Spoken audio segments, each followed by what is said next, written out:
হঠাৎ করে এতদিন পর এই বাড়িতে তা কি মনে করে বাবারা? আসলে আমরা এসেছি একটা কারণে। সেটা তো আমি ভালো করেই জানি। তোমরা কোনো দরকার বা প্রয়োজন ছাড়া তো আর এখানে আসবে না। নিজের ইচ্ছায় এসে যে আমাকে একটু দেখে যাবে সেটাও তো না। তা বলো শুনি, কি দরকারে এসেছো তোমরা? কাকা বাবু, কি বলতেছেন এসব? ওদের হয়তো আপনার কথা মনে পড়েছে, অনেকদিন ধরে দেখে না, তাই এসেছে। ওদের শুধু শুধু আপনি সন্দেহ করতেছেন। তুই চুপ কর, তোর আর সাবাই গাইতে হবে না। আমরা এখানে এসেছি, আমাদের কিছু টাকা লাগবে। আপনি আমাদের টাকাটা দিয়ে দিন, আমরা চলে যাব এখান থেকে। আসলে তোমরা আমাকে ভাবোটা কি বলো? তোমরা অনেকদিন পর পর আসবে আর টাকা চাইবে, আর সাথে সাথে আমি টাকা দিয়ে দিব আর তোমরা চলে যাবে। আমাকে কি তোমরা মগের মূল্য পেয়েছো নাকি? আমি টাকা পাবো কোথায় এখন? টাকার সংখ্যাটা বেশি না, আমার মাত্র 5 লক্ষ টাকা লাগবে। আর আমার 6 লাখ টাকার মতো লাগবে। এই মোটমাট 11 লাখ টাকা দিয়ে দিলে আমরা চলে যাব, আর আমাদের লাগবে না। এতগুলো টাকা এখন আমি কই পাবো? সম্পত্তি, ব্যাংক বাণিজ্য যা কিছু ছিল সবই তো আগেই নিয়ে গেছো। এখন আমি আবার নতুন করে এই টাকাগুলো কই থেকে এনে দেব? আপনার কাছে যদি টাকা নাই থাকে তাহলে আপনি এক কাজ করেন, এই বাড়িটুকু বিক্রি করে আমাদের টাকাটা দিয়ে দিন, আর আপনি আমাদের সাথে ঢাকায় চলেন। তোমাদের সাহস দেখে তো আমি অবাক হয়ে যাচ্ছি।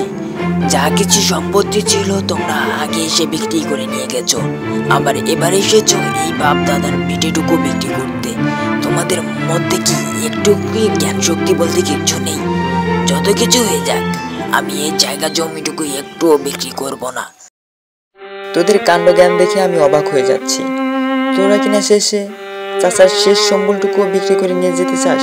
ছি, তোদের দেখে আমার খুবই ঘৃণা হচ্ছে। তোমাদের যদি আর কোনো দরকার না থাকে তাহলে তোমরা এখন আসতে পারো। ঠিক আছে, আজকের মতো আমরা যাইতেছি, কিন্তু আমরা আবার আসব। তখন কিন্তু টাকাটা আমরা যেভাবে হোক নিয়েই যাব, কথাটা মাথায় রেখেন।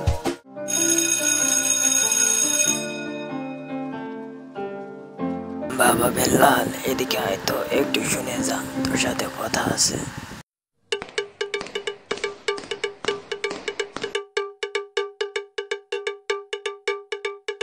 হ্যাঁ চাচা, বলেন কি জন্য ডেকেছেন? ডেকেছি তোমার সাথে কিছু পরামর্শ করার জন্য। আমি এমনিতেই ছোট মানুষ, আমার সাথে আবার কি পরামর্শ করবেন? আচ্ছা তাও বলেন শুনি। কালকে তো নাসির বসির এসেছিল টাকার জন্য, ওদের তো টাকা তো দিলামই না। এখন মনে হয় ওরা কি পরিকল্পনা করতেছে আল্লাহ পাকই ভালো জানে। তো এখন আমি কি করব, কিছু একটা পরামর্শ দে। আমার কাছে মনে হয় ওদের টাকাটা দিয়ে দেয় ভালো, কেননা ওরা যে মানুষের মানুষ, ওরাও তো সহজে ছাড়বেও না। আর ওদের দেখে মনে হচ্ছে আসলে ওরা বিপদে পড়েছে, ওদের টাকা প্রয়োজন। সেটা তো আমিও বুঝতেছি, কিন্তু এতগুলো টাকা এখন আমি কই থেকে পাবো? আমার কাছে সব মিলিয়ে 1,02,000-এর মতো হবে। যদি আপনি চান তাহলে আমি সেটাই দিতে পারি। আরে বোকা নাকি তুমি? তুমি কেন টাকা দিতে যাবে? আর তোমার কাছে যে টাকা আছে ওটা যে কোনো সময় তোমার কাছে লাগতে পারে। আর আমি তার চেয়ে বরং জমিটা বিক্রি করেই দিই, সেটাই ভালো হবে। না চাচা, কখনোই না। আমি বেঁচে থাকতে আপনাকে ওই জমি কখনোই বিক্রি করতে দেব না, যত যাই হয়ে যাক। আর ওই জমি হলো আপনার মায়ার আবেগের ভালোবাসার, আর আমি দেখতেছি কিছু করতে পারি কিনা। নাসির, বাবা তো এভাবে টাকা দিতে চাচ্ছে না, এখন কি করবি? সেটাই তো ভাবতে হবে বড় ভাই, সেটাই তো ভাবতে হবে।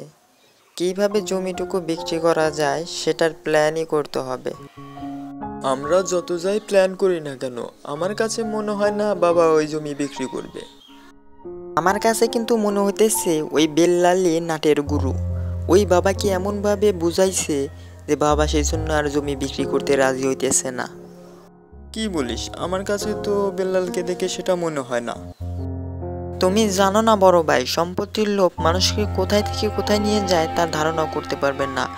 ও বাবাকে এমনভাবে বোঝাচ্ছে বাবা যেন জমিটা এখন না বিক্রি করে, আর পরে ও সময় সুযোগ বুঝে জমিটা যাতে ওর নামে লিখে নিতে পারে। কি সাংঘাতিক কথা রে বাবা! তাহলে এখন কি করবি? কি করব মানে?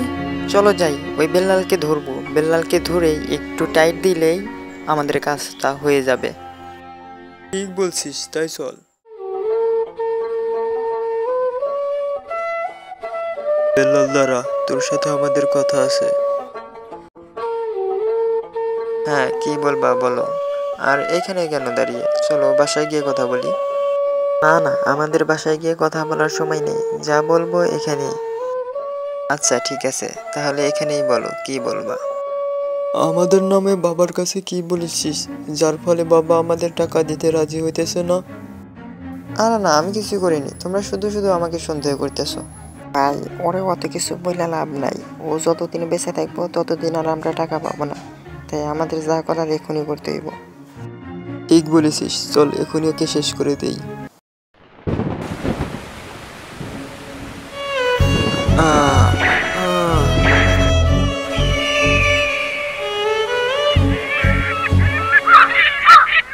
নাসির বসির, তোদের জন্য ওই টেবিলে পুরো টাকা রাখা আছে, তোরা চাইলে সেটা নিয়ে যেতে পারিস এখন।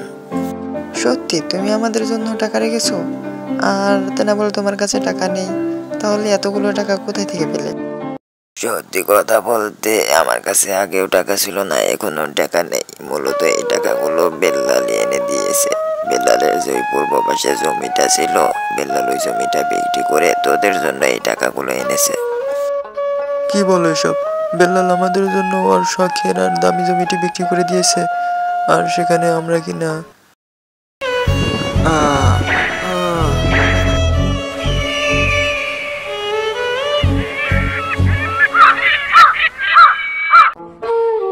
জি জি, তোদের কিনা আমার নিজের সন্তান ভাবতেও ঘৃণা করতেছে। তোরা সামান্য কিছু টাকার জন্য এরকম একটা কাজ করবি আমি কখনো কল্পনা করতে পারিনি। তোরা বের হয়ে যা, যে কিনা তোদের অন্ধর মতো ভালোবেসে এতগুলো টাকা দিল, আর সেই কিনা তোরা ওকে মেরেই ফেললি। আমাদের ভুল হয়ে গেছে, আমাদের ক্ষমা করে দিন। ক্ষমা পাওয়ার তোমরা অযোগ্য, তোমরা কখনোই ক্ষমা পাবে না। আর যে কিনা তোমাদের রক্ষকের মতো এতদিন রক্ষা করে গেছে, তোমরাই কিনা তাকে মেরে ফেলেছ।